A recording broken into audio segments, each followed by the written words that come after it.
SDM Madhepura से मिलने के लिए नगमा जी पहुंची हुई हैं। साथ में यहाँ पर राजद युवा नेता यहाँ पर मौजूद हैं। साथ ही रजनी पंचायत के मुखिया राजीव जी भी मौजूद हैं। सबसे पहले हम आपसे जानना चाहेंगे जिस प्रकार से आप यहाँ पहुँची हैं, क्या बातें हुई आपके और एसडीओ के बीच में? सबसे पहले सर का कहना हुआ कि निवास की प्रॉब्लम मुझे बहुत ज़्यादा है, क्योंकि आगे बारिश होगी तो बहुत कठिनाइयों का सामना करना पड़ेगा और मेरे दूध मुँहे बच्चे को भी भीगना पड़ेगा। तो सर ने कहा मैं इसे निवास दिलाऊंगा, और भूमिहीन है तो मैं इसे भूमि भी दिलाऊंगा, लेकिन इस सब कार्यक्रम में 1 महीना कम से कम लग जाएगा। स्थानीय कानूनी कार्रवाई के तौर पे ऐसे इसको करना है, परमानेंट करना है ना, टेम्पोररी तो नहीं करना है। परमानेंट करने में 1 महीना कम से कम टाइम लगेगा।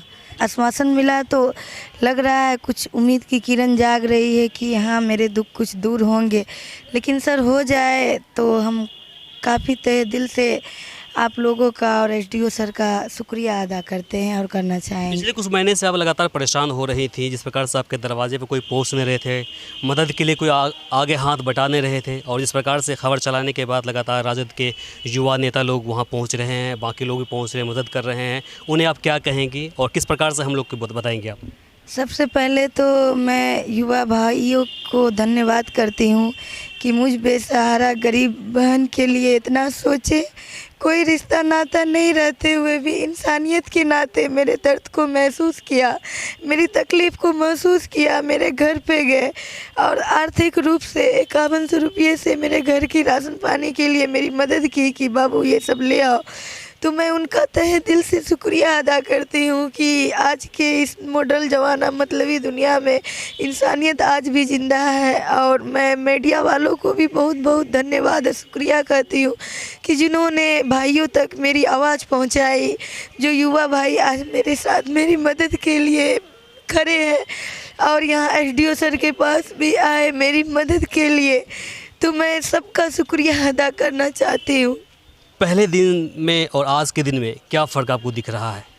सर पहले दिन में आज के दिन में फ़र्क तो दिख रहा है, क्योंकि जो डीलर महीनों दौड़ाता था, पहले महीना से दूसरे महीना तक राशन नहीं देता था, घंटों बीमार माँ को मेरी लाइन में लगाता था, मेरी माँ का कमर पीठ दर्द करने लगता था, लेकिन वो राशन नहीं देता था, मुझे दौड़ाता था। मैं रिक्शा चलाने के क्रम में भी डीलर के पास जाके घंटों रिक्शा लगा के खड़ी रही कि सर मुझे राशन दे दो, नहीं दिया। लेकिन आज मीडिया भाइयों और युवा भाइयों की वजह से उन्होंने मेरे घर पे मोटरसाइकिल पे अनाज ला करके पहुंचाया और कहा नगमा जी मुझे माफ़ कर दे, मैं अपनी बीवी की तरफ से माफ़ी मांगता हूँ। मेरी बीवी जो आपके साथ बदतमीजी की अनाज लेने गए और हमने आपको कोई रिस्पॉन्स नहीं दिया और अवॉइड किया, इग्नोर किया, तो आज से ऐसा नहीं होगा, मुझे माफ़ कर दे और आप जो है राशन ले ले कृपया करके। राशन में कोई दिक्कत नहीं होगी, मेरा लाइसेंस पर कोई आँच नहीं आने दीजिए, इंसानियत से बड़ा कोई रिश्ता नहीं है, माफ़ कर दीजिए। तो मम्मी ने कहा हम गरीब तो सबका तकलीफ़ समझ ही लेते हैं सर। तो हमने कहा ठीक है, आइंदा से आप गलती मत कीजिएगा, हम आपका शिकायत नहीं करेंगे कहीं। आप खुश हैं पहले से? जी हाँ, पहले से खुश है। मदद आपको मिल रही है ना? जी, राशन तो मुझे मिली है, बाकी अभी हमको सबसे बड़ी दिक्कत निवास का, स्थानीय निवास का, अगर वो मिल जाती तो मैं बहुत खुश हो जाती, क्योंकि पूरे दिन धूप में मैं मेहनत करके धूप में जल के जाती हूँ शाम को, और सोने लायक घर भी ना हो, बिस्तर भी ना हो, चौकी भी मेरे घर में नहीं है। तो मुझे समझ सकते हैं बीमार होना पड़ सकता है, डिप्रेशन में जाना पड़ सकता है। अगर निवास मिल जाता तो अभी जैसे मेरे 2 भाई डिप्रेशन में, हम 8 भाई बहन हैं, तो 2 भाई डिप्रेशन में है और 2 भाई बच्चा है अभी। तो हम नहीं चाहते हैं कि हम लोग भी चले जाए। अगर मैं चली गई डिप्रेशन में तो मेरा पूरा परिवार बिखर जाएगा, टूट जाएगा, मर जाएगा, और मेरा दूधमुहा बच्चा भी मर जाएगा, उसको भी कोई देखने वाला नहीं रहेगा। अभी रिक्शा को लेकर के बातें हुई यहाँ पर? हाँ, रोज़गार के बारे में भी युवा भाइयों ने बात की एसडीओ सर से। उनको कहा कि सर इनकी रोज़गार, ये एमए फर्स्ट सेमेस्टर की छात्रा है, तो इनकी रोज़गार के बारे में आप क्या पहल करना चाहेंगे? तो सर का कहना हुआ एसडीओ सर का कि पहले इनको निवास ज़रूरी है ना, तो निवास करवाइए, तो आप इनको फिर उसके बाद रोज़गार के बारे में भी पहल किया जाएगा, मैं उसमें भी देखूँगा, सर का ये कहना हुआ।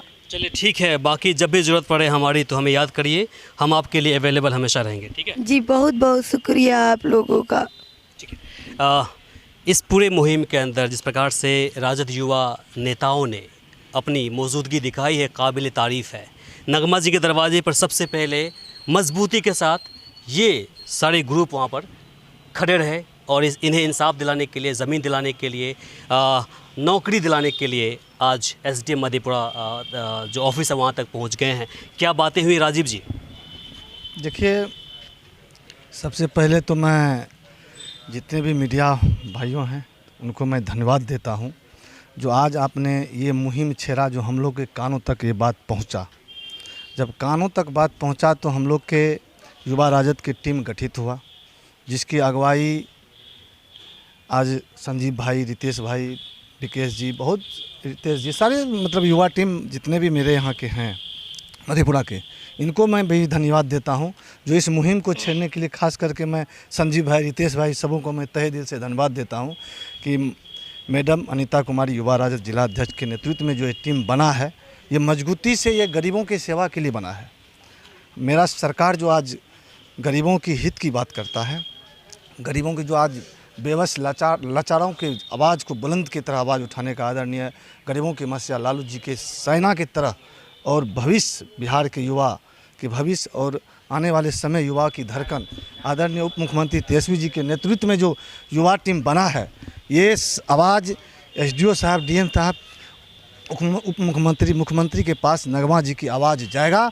इन नगमा जी की आवाज़ को हम लोग आगे तक ले जाने का काम करेंगे और इनके जो घर का जो समस्या है, हम युवा राजद इसका समस्या को दूर करने के लिए जो भी करना पड़ेगा वो करने के लिए युवा राजद युवा टीम सेना के तरह नगमा जी के साथ खड़े हैं। इनका जो भी समस्या होगा, इस समस्या के निवारण के लिए हम लोग साथ हैं। संजीव जी, आपका बहुत बड़ा इसमें योगदान रहा है और आगे कैसा योगदान रहेगा आपका?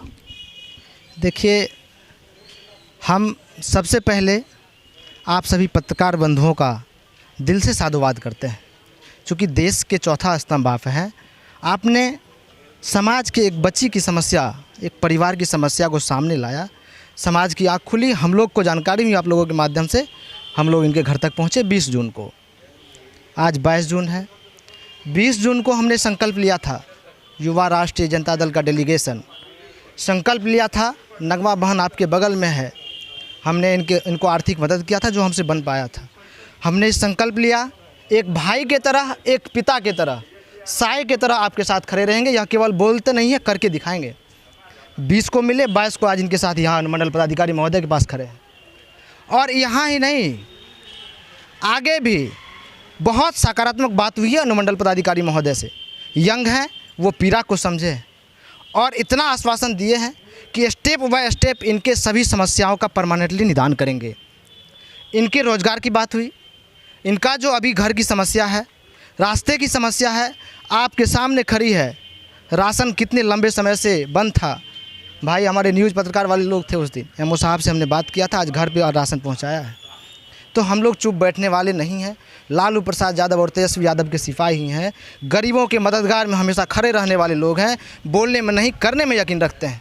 इतना ही हम आपको कहना चाहेंगे। रितेश जी, बताएं, जिस प्रकार से आपको जानकारी मिली सोशल मीडिया के माध्यम से और फिर आप लोगों ने टीम को आनन फानन में गठित करके यहाँ पहुँच गए मदद करने के लिए इनकी, तो आप अब कैसा महसूस कर रहे हैं पहले की तुलना में अभी? देखिए, महसूस तो हम लोग तो सब दिन संघर्ष करते आए हैं, हम लोग तो संघर्ष को अपना जरिया समझते हैं। गरीबों के लिए काम करना हम लोग का पार्टी का प्रथम कर्तव्य बनता है। तो महसूस तो जो नगमा जी कर रही है उनसे पूछिएगा कि कैसे महसूस कर रहे हैं। अंजाम तक पहुँचाना, जिस प्रकार से शुरुआती दिनों से लेकर आज तक 2-3 दिनों के दौरान आप लोगों ने जो किया है और अंजाम तक पहुंचाने के कगार पहुंच गए हैं, तो अब आपसे पूछ रहे हैं कि अब अपने काम के प्रति कितना संतुष्ट आप लोग हैं? देखिए, हम अपनी टीम और के सदस्यों के प्रति आश्वस्त हैं कि ये लोग जिस चीज़ को आगाज़ करते हैं अंजाम तक जरूर पहुँचाते हैं। हमारी टीम के सभी सदस्य उस दिन जब सोशल मीडिया के माध्यम से या न्यूज़ पोर्टल के माध्यम से जानकारी मिली, हम लोगों ने इस चीज़ को जाके गहराई से देखा, वहाँ पे क्या क्या समस्या है, सारी समस्याओं को से हम लोग जब अवगत हुए तो वहाँ पर जो भी हम लोग से बन पाया हम लोगों ने किया। उसके बाद हम लोगों का फैसला हुआ, हम लोगों ने फिर से बैठक की, हम लोगों का फैसला हुआ कि हम लोग जाके पहले एसडीओ साहब से मिलेंगे, उनको जानकारी देंगे। आज एसडीओ साहब ने जो हम लोगों को आश्वासन दिया है उससे संतुष्ट हैं, उन्होंने भी बेहतर आश्वासन दिया हम लोगों को और आगे का मतलब वो अपना कदम बढ़ाएंगे। ऋषिकेश जी कुछ बोलना चाहेंगे आप जिस प्रकार से एक मजलूम लाचार महिला को आप लोगों ने इंसाफ दिलाने के लिए आगाज़ किया है, क्या कहेंगे इस पर? आप ही लोग के माध्यम से हम लोग को पता चला था, समाज को पता चला और हम लोग के पास न्यूज़ आया तो हम लोग अपना टीम जो युवा राजद का टीम है गठित किए तो और इसके यहाँ पहुँचे, देखे इसका दुख तकलीफ तो बहुत दुख हुआ। और तो उस दिन इनको आश्वासन दे दिए थे हम लोग कि जब तक आपको न्याय नहीं मिलेगा तब तक हम लोग आपके साथ खड़े हैं। तो उसी संदर्भ में एसडीओ साहब से हम लोग बात किए, उनसे आश्वासन मिला है, सकारात्मक आश्वासन मिला है। हम लोग इसके आश्वासन से खुश हैं और पूर्ण भरोसा है कि इस काम होगा, सफल होगा। काम होगा। तो अभी आपने देखा जिस प्रकार से राजद युवा नेतागण सभी नगमा को लेकर के यहाँ पर मधेपुरा एसडीएम के पास पहुँचे हुए थे और इन्होंने इन सभी को आश्वस्त किया है कि आने वाले वक्त में बहुत जल्द ही इनको कुछ ज़मीन का हिस्सा दे दिया जाएगा। साथ ही जो टोटो रिक्शा है या फिर रोज़गार को लेकर के जो भी काम जो काम होगा इन्हें कहीं ना कहीं ये लोग मुहैया करवाएंगे और जब तक इनको मुहैया नहीं हो पाता इन सारी सुविधाएं तब तक ये लोग पीछे हटने वाले नहीं है। बाकी इसे लेकर के आपकी क्या प्रतिक्रिया है कमेंट बॉक्स में लिखकर ज़रूर बताएं। इस वीडियो को अधिक से अधिक शेयर करें ताकि बाकी लोगों तक जानकारी पहुँच पाए। फिलहाल के लिए मुझे इमरान को और सहयोगी माजिद को दीजिए यहीं पर इजाज़त। नमस्कार।